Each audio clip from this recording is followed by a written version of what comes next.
오늘부터 우리가 함께 나누는 건 말라기서를 함께 나누려고 합니다.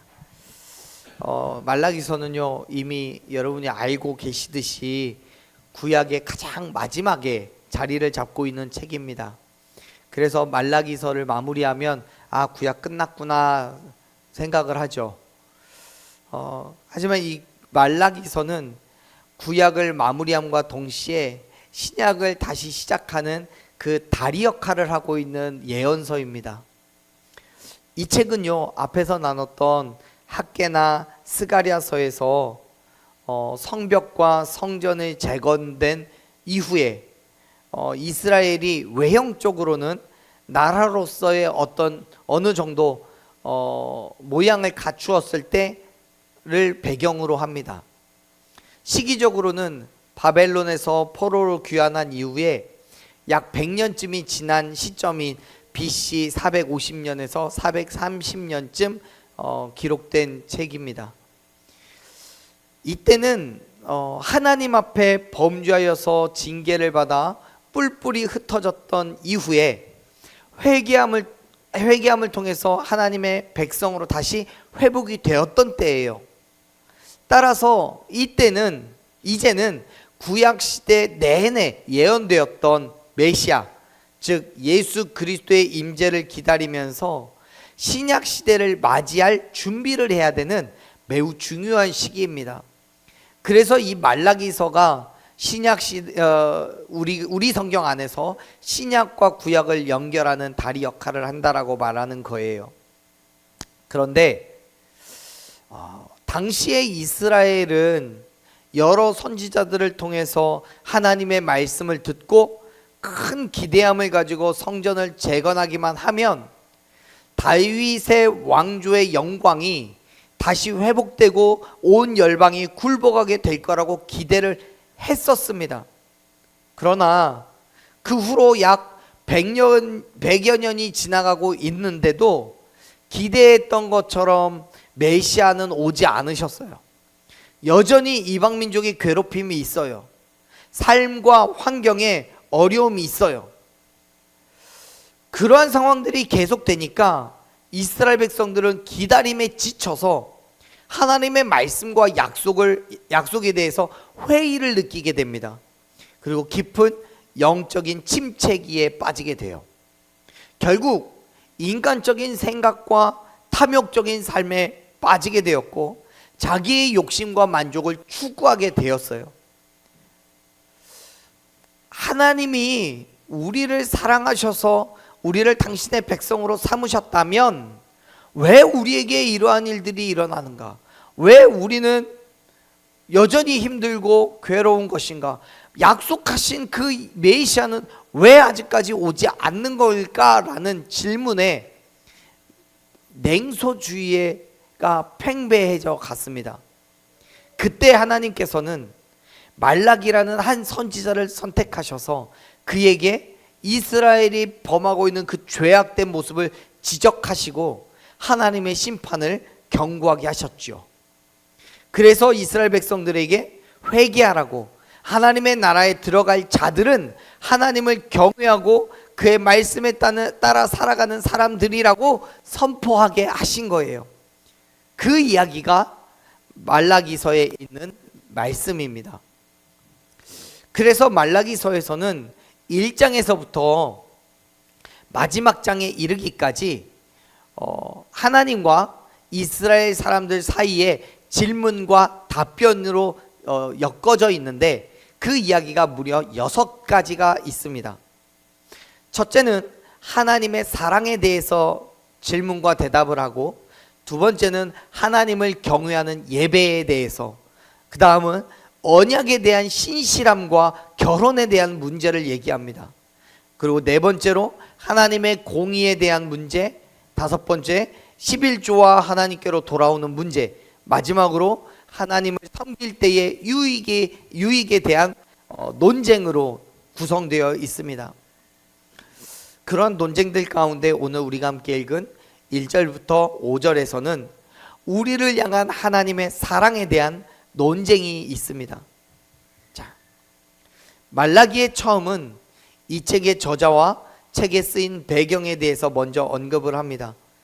그건 뭐 학개서나 또 먼저 봤던 스가랴서와 같이 대부분의 예언서의 시작과 다르지 않아요.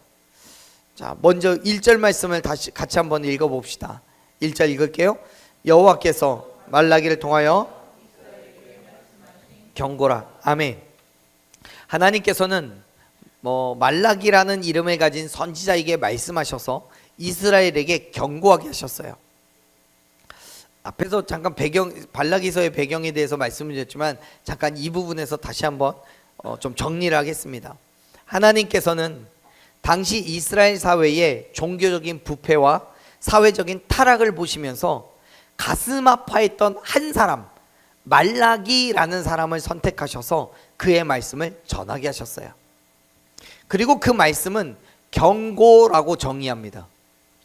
당시의 상황이 그랬어요. 앞에서도 말씀드렸듯이 이스라엘은 오랜 시간 걸쳐서 또 많은 사건들 속에서 성전과 성벽이 재건이 되었어요. 이제 끝났어요.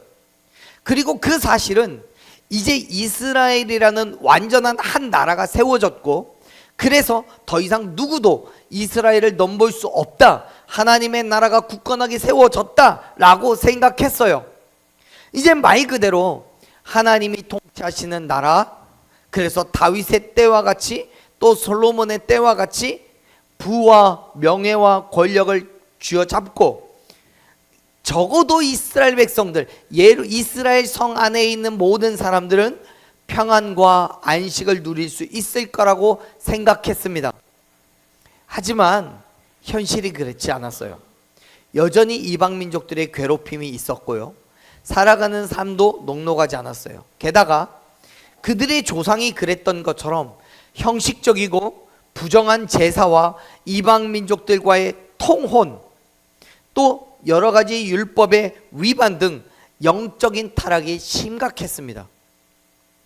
문제는 이미 이전에 엄청난 아픔과 괴로움을 경험했음에도 불구하고 3번에 걸친 포로 귀환이 완료된 지 얼마 되지도 않았는데 그랬다는 거예요. 그만큼 이들은 영적인 타성에 젖어서 인간적인 만족을 추구하고 있었던 거예요. 사랑하는 여러분, 생각해보면 우리도 크게 다르지 않아요.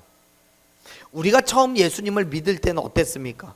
믿기만 하면 무엇이든지 다 잘 되고 삶에 형통함이 있고 평안이 있을 거라고 생각합니다. 심지어 예수님을 믿고 예수님 앞에 기도하고 로또 사면 로또도 당첨될 거라고 생각합니다. 하지만 여러분, 실제로 그러던가요? 아니에요. 이제는 불행 끝 행복 시작이라고 생각했던 우리의 삶이 예수님을 믿음에도 불구하고 교회 생활을 함에도 불구하고 여전히 힘들어요. 여전히 아픔이 있고요, 시험과 유혹이 있어요. 정말 될 것 같은 로또도 안 돼요. 그러다 보니까 어느 순간 영적인 타성에 빠져갑니다. 신앙적인 열심도 사라지고 그냥 교회만 왔다 갔다 하면서 형식적인 믿음 생활을 하게 됩니다. 그리고 세상 사람들과 다를 바가 없는 그러한 삶의 모습으로 변해가지요. 사랑하는 여러분, 우리의 믿음은 하나님을 향한 확실한 열정과 온전한 믿음의 태도로 오직 하나님만을 섬기고 그의 말씀에 순종하는 삶이어야 함을 믿으시길 바랍니다. 물론 믿음의 삶을 결단한다고 해서 이 땅에서의 우리의 인생이 어느 순간 드라마틱하게 변하지 않아요. 갑자기 부자가 되거나 나을 수 없는 불치병이 치유되는 그러한 일은 없어요. 물론 하나님의 은혜 주시면 있을 수도 있어요. 대부분이 그렇지 않다는 거예요. 하지만 여러분, 그럼에도 불구하고 하나님께서는 지금도 저와 여러분 가운데 역사하고 계신 줄로 믿습니다. 보세요. 2절에서부터 말라기 전체에 등장하는 6개의 예언 가운데 첫 번째 예언이 논쟁이 시작되는데 하나님은 이렇게 이야기하십니다. 2절 말씀 같이 읽어볼게요. 여호와께서 이르시되 주께서 어떻게 우리를 사랑하셨나이까 하는도다. 나 여호와가 말하노라. 에서는 야곱의 형이 아니냐. 그러나 내가 야곱을 사랑하였고. 아멘. 2절 말씀을 보면 하나님께서는 이스라엘 백성들을 사랑하고 계신다는 사실을 먼저 선언하셨어요. 나는 너희를 사랑해 라고요. 사실 따지고 보면요, 하나님은 이미 그 앞에서 우상을 섬기고 잘못된 제사와 율법을 어긴 범죄한 이스라엘 백성들에게 징계를 선포하고 책망을 하실 수도 있었어요. 그런데 하나님은 다른 어떤 말씀도 하지 않으시고 가장 먼저 당신의 사랑을 선포하시는 거예요. 고백하셨어요. 여러분, 그 사랑은요, 어느 날 갑자기 생긴 게 아니에요. 우리 성경에는 그렇게 표현되어 있지 않지만 사랑하였노라 라고 번역되는 히브리어는 이전부터 지금까지, 그리고 이 이후에도 여전히 계속해서 사랑하신다라는 지속적인 사랑의 의미를 담고 있는 단어입니다. 다시 말해서 하나님께서는 아담과 하와 그리고 아브라함과 모세를 거쳐서 이스라엘 자손들에게 보여주셨던 그 언약적인 사랑을 돌이킬 수 없는 큰 죄악을 저지르고도 포로로 끌려간 이후에도, 또 하나님 앞에 범죄하여 징계를 받은 이후에도 여전히 유지하고 계신다는 것을 보여주시고 계시는 거예요. 사랑하는 여러분, 우리를 향한 하나님의 사랑이 그런 거예요. 오죽하면 저와 여러분을 구원하시겠다고, 그 죄에서부터 건져내시겠다고 당신의 독생자 예수를 십자가에서 죽게 하시겠습니까? 그런데 인간의 연약하고 정말 지독한 죄성은 그러한 하나님을 오해해요. 착각합니다. 2절에서도 확인할 수 있듯이 하나님은 이스라엘을 사랑한다라고 고백하셨는데 이스라엘은 뭐라고 대답합니까? 주께서 어떻게 우리를 사랑하셨나이까? 라고 묻잖아요. 이게 무슨 말입니까? 이스라엘 백성들은 지금 이렇게 이야기하는 거예요. 하나님이 나를 사랑한다라고 지금 고백하셨는데 하나님, 현실을 보세요. 여전히 이방 민족들이 쳐들어와요. 삶은 엉망진창이에요. 당신의 말씀에 순종하여서 성벽도 짓고 성전도 재건했잖아요. 그런데 왜 우리의 삶은 여전히 이 모양인 겁니까? 하나님 나를 사랑하신다면서요. 그런데 하나님, 나를 향한 하나님의 약속, 그 언약은 언제 이루어지는 겁니까? 정말 나를 사랑하는 게 맞는 겁니까? 사랑하는 여러분, 지금 이스라엘 백성들은 단순한 의문을 품고 있는 게 아니에요. 자신의 인간적인 지식과 경험을 기준으로 삼아서 하나님의 성품을, 하나님의 약속을, 하나님이 사랑하신다는 것을 재단하고 판단하고 있는 거예요. 나를 사랑한다는 그 근거가 어디 있냐고 하나님을 향해서 도발을 하고 있잖아요. 이것은 근본적으로 하나님께 대한 경외를 상실한 거예요. 존경도 하지 않아요. 두려워하지 않아요. 사실 이러한 이스라엘 백성들의 반응은 오늘날에도 정말 심심치 않게 발견돼요. 특히 고난과 괴로움이 있는 사람들에게요. 그들에게 복음을 전하다 보면 많이 듣는 얘기가 그거예요. 하나님은 당신을 사랑하십니다 라고 고백하면 뭐라고 하죠? 하나님 나 사랑한다며요. 근데 나 왜 이렇게 가난해요? 나 사랑한다며요. 나 지금 죽을 병에 걸려 있는데 나한테 왜 이런 질병을 주셔요? 하나님 사랑한다며요. 왜 이렇게 경제적으로 힘들고 뭐 하는 일만 안 실패를 합니까? 라고 얘기하잖아요. 하나님 나 사랑하는 거 맞아요? 솔직히 그런 얘기를 들을 때마다 저도 말문이 막힐 때가 많아요. 그들의 상황이 그만큼 안타깝기 때문에 그래요. 무슨 말을 해도 위로가 안 될 것 같아요. 하지만 사랑하는 여러분, 잠깐만 우리의 지난 삶을 되돌아보십시오. 그리고 하나님께서 나에게 행하신 일을 한번 헤아려 보십시오. 지금 이스라엘 백성들 또한 마찬가지입니다.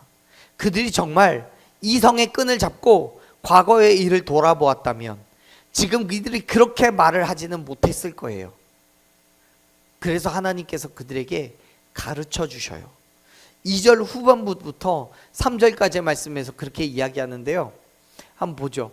우리를 어떻게 사랑하셨나이까 하는도다. 그 다음부터요 읽습니다. 나 여호와가 말하노라 에서는 야곱의 형이 아니냐. 그러나 내가 야곱을 사랑하였고 에서는 미워하였으며 그의 산들을 황폐하게 하였고 그의 산업을 광야의 이리들에게 넘겼느니라. 아멘. 하나님께서는 이스라엘을 향한 당신의 사랑을 증명하시기 위해서 에서와 야곱의 이야기를 증거로 제시하시는 거예요. 여러분 우리 다 알고 있죠. 에서와 야곱은 형제간입니다. 그런데 그냥 형제가 아니라 어떤 형제예요? 쌍둥이 형제지요. 누가 형이에요? 에서가 형이에요. 갑자기 질문 드렸으니까 헷갈리실 법합니다. 에서가 형이에요. 야곱이 동생이에요. 근데 에서는 야곱의 형이었지만 하나님께서는 에서가 아니라 야곱을 사랑하셨다라고 성경은 말씀합니다. 이거는 그 당시에 장자를 가문의 후계자로 삼았던 관습을 깨는 거였어요. 그럼에도 불구하고 하나님께서는 에서가 아닌 야곱을 약속의 후손으로 삼으신 거예요. 그리고 그의 12명의 아들을 중심으로 하나님의 나라를 세우셨어요. 그 나라가 어떤 나라예요? 이스라엘이에요.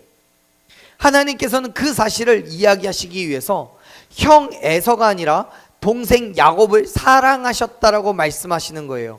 그리고 그 선택을 수백 년, 수천 년이 지난 말라기에 등장하는 이스라엘에게까지 유지하고 계신다는 것을 이야기하려고 지금 이 말씀을 하시는 거예요.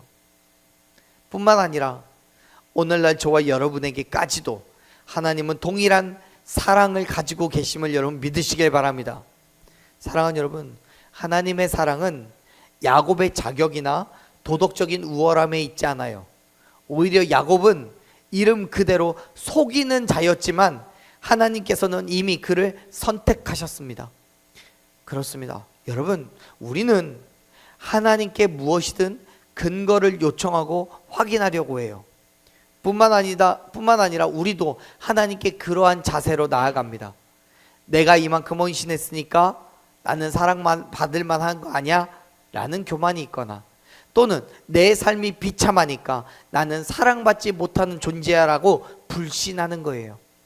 그런데 여러분, 그러한 모든 것들은 내 생각이에요. 내 경험이고 내 지식일 뿐입니다. 하나님은 내가 뭘 잘해서 사랑하시고 뭘 못해서 사랑하지 않는 분이 아니에요. 하나님의 사랑은 인간적인 가치에 근거하지 않습니다. 오직 하나님의 뜻과 우리를 향한 무조건적인 은혜에 있음을 믿으시길 바랍니다. 마찬가지로 오늘 우리가 하나님의 택하심을 받아서 구원의 대상이 된 것 또한 인간적인 가치 기준에 근거한 것이 아니라 하나님의 주권적인 뜻과 무조건적인 은총에 근거하심을 기억하시기 바랍니다. 나의 잘남 때문에 하나님께 선택을 받았고 못남 때문에 선택받지 못했다면 우리의 구원에 있어서 하나님의 주권은 없는 거예요. 오로지 그 선택의 조건이 누구에게 있어요? 나에게 있어요. 마치 마트에서 내게 있는 돈을 주고 물건을 구매하듯이 내가 쌓은 선행으로, 내가 쌓은 예배의 시간으로, 내가 쌓아놓은 기도의 마일리지로 하나님의 구원을 구매하는 것과 다름이 없단 말입니다. 그래서 사도 바울은 에베소서 2장 8절 9절에서 분명하게 선언합니다. 에베소서 8장 9절 말씀, 2장 8절부터 9절 말씀 같이 한번 읽어볼게요. 읽습니다. 너희는 은혜에 의하여 믿음으로 말미암아 구원을 받았으니 이것은 너희에게서 난 것이 아니요 하나님의 선물이라. 행위에서 난 것이 아니니 이는 누구든지 자랑하지 못하게 함이라. 아멘. 아멘. 그렇습니다. 우리가 하나님의 은혜를 받은 것은 오로지 믿음으로 받은 줄로 믿습니다. 그래서 그걸 뭐라고 불러요? 하나님의 선물이라고 부르는 거예요. 선물은 값을 지불하는 게 아니에요. 우리가 행위로 은혜를 받았다면 그 은혜에는 분명히 경중의 차이가 있을 겁니다. 그러나 바울은 고린도전서 1장 26절에서 그가 보고 있는 하나님께서 부르신 그리스도인들 중에 지혜로운 자도 있지만 그렇지 않은 사람도 있다고 말하는 것처럼 우리의 부족함이 있고 연약함이 있어도요, 하나님께서는 여전히 우리를 사랑하고 계신다는 것을 여러분 기억하시기 바랍니다. 인간적인 가치 기준을 판단하면 하나님의 사랑을 받을 만한 기준에 미치는 사람은 손을 꼽을까요? 아니면 많을까요? 없어요. 아무도 없어요. 로마서에서 분명히 얘기하잖아요. 의인은 없으되 한 명도 없다고요.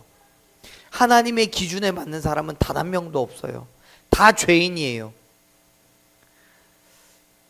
사랑하는 여러분, 지금도 하나님께서는 저와 여러분을 당신의 백성으로 삼으시고 사랑하시는 것은 인간적인 기준에 근거한 것이 아닙니다.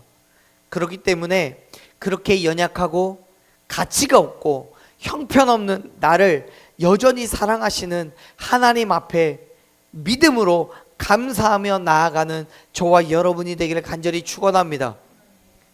근데 여러분, 여기에서 우리는 한 가지 질문을 하게 됩니다. 하나님의 주권적인 선택에 의해서 야곱을 사랑하셨고 저와 여러분을 사랑하셨다는 건데 알겠어요. 그러한 사랑으로 이스라엘 백성들을 사랑하셨고 다른 믿는 자들도 사랑하신다는 거 알겠어요. 그런데 한 사람이 의문에 남습니다. 그가 누구예요? 에서요. 우리가 읽었잖아요. 2절 3절 말씀을 보면 하나님께서는 에서를 어떻게 하셨대요? 미워하셨대요. 3절 말씀이요. 에서는 미워하셨대요. 여기서 질문이 생기는 거예요. 하나님께서는 당신의 주권적인 선택으로 긍휼하신 은혜로 야곱은 사랑하셨는데 왜 에서는 미워하셨냐고요. 에서도 사랑하실 수 없었을까요? 에서를 미워하셨다면 그 미워하신 이유가 뭐냐는 거예요. 여러분, 여기에서 표현하고 있는 그 미워하다라는 단어의 히브리어는 사랑하다라는 것과는 완전히 반대되는 행위를 의미합니다. 다시 말해서 에서를 향한 하나님의 미움은 야곱보다 에서를 조금 덜 사랑하는 정도가 아니고요, 완전한 미워하셨다는 거예요. 사실 본질적으로 하나님이 누군가에 대해서 미움을 가지실 수가 있을까요? 없을까요? 논리적으로 없죠. 왜 없어요? 하나님은 지극히 선하신 분이고 지극히 사랑이 풍성하신 분이시니까요. 긍휼히 여기시는 분이니까요. 미움이라는 것은 하나님께는 존재하지 않는 게 우리의 인식일 거예요. 그런데 성경은 에서를 미워하셨대요. 누구를 선택하고 누구를 배제하는 그러한 사랑이 하나님의 사랑은 아니란 말이에요. 자, 보세요. 바울은 디모데전서 2장 3절 4절에서 하나님은 모든 사람이 구원을 받기를 원하시고 진리를 아는 데를 이르기를 원하신다고 선언하셨어요. 이 모든 사람 안에는 에서도 포함돼요. 또 시편 145편 9절에서도 하나님은 모든 사람에게 선대하시는 분이라고 이야기하고 있어요. 더 나아가서 에스겔서 18장 23절 말씀에서는 하나님은 악인이라도 죽는 것을 기뻐하지 않으신다라고 분명하게 말씀합니다. 그런데 왜 에서는 미워하셨냐고요? 참 희한한 일이에요. 우리가 읽은 3절에서는 그 이유가 정확하게 표현되어 있진 않아요.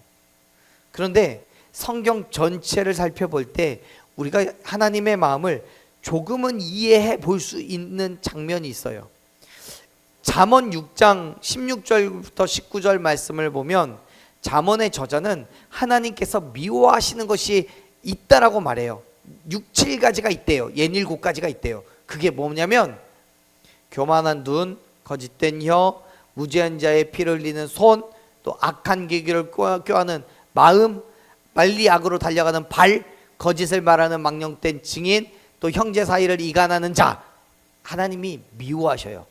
여기에서 이 미워한다라는 그 단어가 우리가 읽었던 말라기 1장 3절에 있는 에서를 미워할 때 그 미움과 똑같은 단어예요. 여러분, 하나님이 미워하시는 게 뭡니까? 본질적으로 표현하자면 사람이 아니라, 사람 그 자체가 아니라 죄예요. 죄.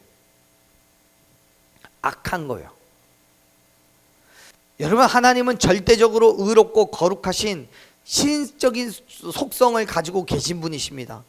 본질적으로 사랑이 있으신 분이시고 긍휼히 여기시는 분이십니다. 동의하십니까? 그렇기 때문에 지극히 선하신 하나님께는 이렇게 더럽고 추한 것들이 미움의 대상일 수밖에 없는 거예요. 이러한 행위들을 가증히 여기시고 미워하시는 거예요. 에서가 여기에 속해 있는 거예요. 그가 교만하게 하나님의 의도가 아니라 자기의 의지를 신뢰했어요. 그래서 장자의 명분을 죽 한 그릇에 팔아버렸어요. 또 하나님의 뜻을 묻지도 않고 이방민족의 여자와 결혼했어요. 그 부모인 이삭과 리브가의 마음에 근심이 되었다라고 성경은 기록합니다. 그가 또 야곱에게 속았다는 것을 알게 되었을 때 분노가 극에 달아서 야곱을 죽여버리고 말겠다라고 계획을 하기도 합니다. 여러분, 그가 하는 모든 것들이 공의와 거룩함의 본질이신 하나님께서 가증히 여기시고 미워하시는 이러한 것들에 속해 있다는 거예요. 그래서 결국 어떻게 하셨어요? 우리가 3절의 뒷부분에 보면, 말라기 1장 3절의 뒷부분을 보면 그의 산들을 황폐하게 하셨고 그의 산업을 광야의 이르들에게 넘기셨답니다. 하나님께서 에서를 구체적으로 어떻게 미워하셨는지를 표현하고 있는 거예요. 사실 여기에서 이야기하는 그 3절에 처음 드러나듯이 에서를 이야기합니다. 근데 더욱더 구체적으로 확장된 개념에서 얘기하자면 에서의 후손들인 에돔 족속을 전반적으로 이야기하는 거예요. 무슨 말이냐면요, 에서가 그렇게 악한 일을 했다고 할지라도 그가 하나님 앞에 회개하고 돌이켰다면 그는 하나님의 은혜를 얻었을 거예요. 하지만 그의 족속인 에돔 족속들이, 그의 후손인 에돔 족속들까지도 여전히 하나님 앞에서 범죄하고 있는 것을 우리 성경은 이야기하고 있는 거예요. 그래서 하나님은 그들의 산들, 즉 에돔 족속의 산들과 그의 산업을 황폐하게 만드셨대요. 광야의 이리들처럼 넘기셨대요. 여기서 황폐하게라고 번역한 히브리어는 사람이 전혀 거주하지 못하는 황량한 상태를 말해요. 따라서 하나님의 심판은 에돔의 땅을 누구도 살 수 없는 땅으로 만들어 버리셨다는 거예요. 그 심판이 얼마나 단호하셨는지 4절을 보면 이렇게 이야기합니다. 4절 말씀 같이 읽어볼게요. 에돔은 말하기를 그가 무너뜨림을 당하였으나 황폐된 곳을 다시 쌓으리라 하거니와 나 만군의 여호와는 이르노라.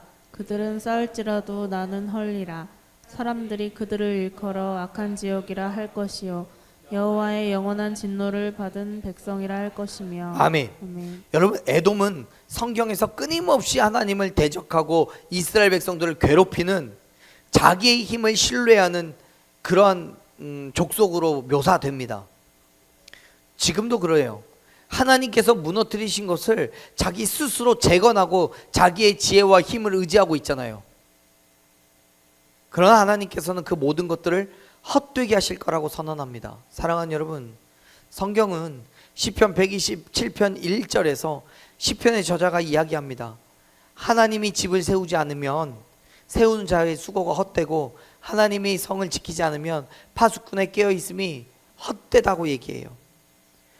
내 힘과 내 능력이 아니라 하나님의 능력과 하나님의 힘을 의지해야 되는 거예요. 그런데 에돔은 자기의 힘과 지혜로 자기의 나라를 다시 세우겠다라고 말해요. 그래서 하나님은 그 성을 다시 헐어버릴 거라고 말해요. 여러분, 지금 난데없는 야곱과 에서의 이야기라며 에돔까지 이야기를 흘러가고 있는 건 이런 거예요. 자, 봐봐 이스라엘아, 내가 너희들을 얼마나 사랑하냐면 에돔은 자기의 힘으로 성을 다시 쌓는다지만 나는 그 성을 무너뜨려 버릴 거야. 그들의 산과 그들의 지경을 황폐하게 만들어 버릴 거야. 하지만 너희 땅은 그냥 놔두고 있잖아. 비교하시는 거예요. 깨달으라고 말씀하시는 거예요. 사랑하는 여러분, 지금 우리의 상황과 형편과는 상관없이 하나님께서는 여전히 당신의 거룩함과 공의를 쫓는 백성들을 사랑하시고 그들에게 하나님의 크고 놀라운 사랑을 보여주고 계심을 믿으시길 바랍니다.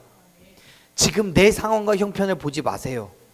인간적인 나의 의지, 나의 만족과 유익을 다 내려놓고 하나님의 통치를 받는 저와 여러분 되기를 간절히 축원합니다. 그때 비로소 나를 통해서 일하시는 하나님을 경험하게 될 줄로 믿습니다. 그래서 하나님은요 5절에서 이 논쟁의 결론으로 이렇게 이야기를 하십니다. 5절 말씀 읽어볼게요.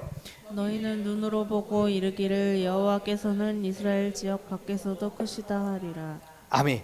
하나님께서 당신의 백성을 얼마나 사랑하시는지, 그리고 하나님 앞에 범죄하고 자기의 의를 드러내는 자들을 얼마나 미워하시는지를 모든 것을 확인하게 됐어요. 이스라엘 백성들을 알게 됐어요. 그래서 이스라엘 백성들은 이제는 하나님의 역사심을 보고 그의 주권을 인정하게 됐어요. 그래서 자신들 또한 하나님을 향한 우리 자신들의 사랑을 고백할 거예요. 그 고백이 이스라엘 백성들이 말하는 거예요.